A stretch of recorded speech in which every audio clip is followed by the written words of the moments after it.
हर हर महादेव, जय हो शिव शंकर। साथियों, जय श्री राम भाइयों और बहनों, स्वागत है आप सभी का शिवा न्यूज़ में। दोस्तों, आज की इस खास वीडियो के अंदर हम बात करने वाले महाराष्ट्र लोकसभा चुनाव की कि अगर आज की परिस्थिति के अंदर महाराष्ट्र की 48 लोकसभा सीटों पे लोकसभा चुनाव हो जाते हैं तो कितनी लोकसभा सीटें इंडिया गठबंधन को मिल सकती है, कितनी सीटें एनडीए ले जा सकता है और कितनी सीटें अन्य के खाते में जा सकती है। दोस्तों, अभी तक 3 चरणों के लोकसभा चुनाव जो है महाराष्ट्र के अंदर हो चुके हैं, जिसके अंदर तकरीबन 24 लोकसभा सीटों पर वोटिंग हो चुकी है, यानी तकरीबन आधी सीटों पर जो है वोटिंग हो चुकी है। कैंडिडेट की किस्मत कैद हो चुकी है, जिसका रिजल्ट 4 जून को आएगा। मगर आज की इस वीडियो के अंदर, इस सर्वे के अंदर हम आपको पूरी 48 ही लोकसभा सीटों की किस्मत बताने वाले हैं कि कितनी लोकसभा सीटें इंडिया गठबंधन के खाते में इस लोकसभा चुनाव में जा सकती है, कितनी बीजेपी और एनडीए को मिल सकती है और कितनी अन्य के खाते में जा सकती है। इस बार का लोकसभा चुनाव में पिछली बार के मुकाबले काफ़ी कम वोटिंग जो है दिखाई दे रही है। मतदाता अपने घरों से कम बाहर निकल रहे हैं, तो इसका नुकसान किसे होगा, इन सब बातों के बारे में हम बात करने वाले। तो जल्दी से शुरू करते हैं अपनी इस खास वीडियो को।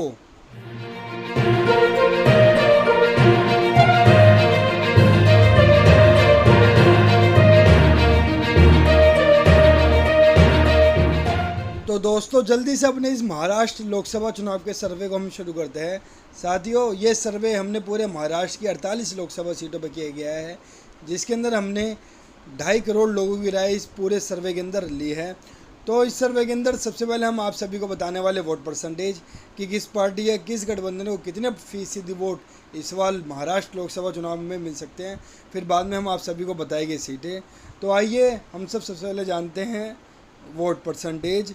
लगभग 4% वोट इस बार जो अन्य राजनीतिक दलों को महाराष्ट्र लोकसभा चुनावों में मिल सकते हैं। केवल 41% वोट पे पूरा एनडीए इस बार महाराष्ट्र लोकसभा चुनावों में सिमट के रह सकता है, जो कि बहुत बड़ा झटका है बीजेपी, एकनाथ शिंदे की नकली शिवसेना और अजित पवार की नकली एनसीपी को, क्योंकि पिछली बार के लोकसभा चुनाव में अकेले एनडीए गठबंधन ने लगभग 52-53% वोट हासिल किए थे, जो कि अब घटकर केवल 41% ही रह रहे हैं। और सबसे ज़्यादा 55% वोट जो है इंडिया गठबंधन हासिल कर सकता है, यानी कि साफ तौर पर दिखाई दे रहा है कि कांग्रेस, शरद पवार जी की असली एनसीपी और उद्धव ठाकरे जी की असली शिवसेना, यानी कि इंडिया गठबंधन सबसे आगे दिखाई दे रहा है वोट परसेंटेज के मामले में। लगभग 14% वोटों की बहुत बड़ी बढ़त इंडिया ने एनडीए के ऊपर बना के रख रखी है। तो दोस्तों, ये तो बात थी वोट परसेंटेज की, जिसमें साफ तौर पे दिखाई दे रहा है कि महाविकास अघाड़ी यानी कि इंडिया गठबंधन महाराष्ट्र लोकसभा चुनाव में वोट के मामले में सबसे ज़्यादा आगे दिखाई दे रहा है। अब बात करते हैं कि अगर इस वोट परसेंटेज को हम सीटों में कन्वर्ट करते हैं, यानी कि ट्रांसलेट करते हैं, तो महाराष्ट्र की 48 लोकसभा सीटों में से कितनी लोकसभा सीटें इंडिया को मिल सकती है, कितनी सीटें एनडीए गठबंधन हासिल कर सकता है और कितनी सीटें अन्य के खाते में इस बार जो जा सकती हैं। अगर आज की डेट के अंदर महाराष्ट्र के अंदर लोकसभा चुनाव हो जाए तो महाराष्ट्र के अंदर अन्य राजनीतिक दलों का यहाँ पे खाता भी खुलता हुआ नजर नहीं आ रहा है।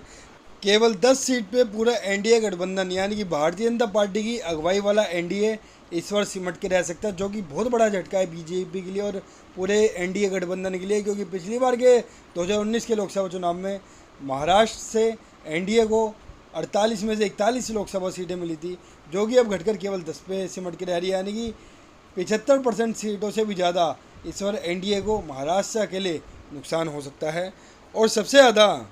38 लोकसभा सीटें जो है कांग्रेस गठबंधन यानी कि इंडिया गठबंधन जो हासिल कर सकता है, यानी कि साफ तौर पे दिखाई दे रहा है कि अगर आज की परिस्थिति के अंदर महाराष्ट्र के अंदर लोकसभा चुनाव हो जाए तो महाराष्ट्र के अंदर इस बार 2024 के लोकसभा चुनावों में बाजी पलटती हुई नजर आ रही है। 2019 से उलट रिजल्ट इस बार 2024 के इलेक्शन में साफ तौर पे दिखाई दे रहा है, यानी कि साफ तौर पे दिखाई दे रहा है कि आज की परिस्थिति के अंदर महाराष्ट्र के अंदर लोकसभा चुनाव हो जाए तो महाराष्ट्र के अंदर एक तरफा लहर कांग्रेस पार्टी के लिए चल रही है, एक तरफा लहर इंडिया गठबंधन के पक्ष में चलती हुई दिखाई दे रही है। महाराष्ट्र की जनता ने साफ तौर पे कह दिया है कि वो इस बार कांग्रेस की सरकार केंद्र में देखना चाहते हैं, इंडिया की सरकार देखना चाहते हैं, राहुल गांधी जी की सरकार देखना चाहते हैं।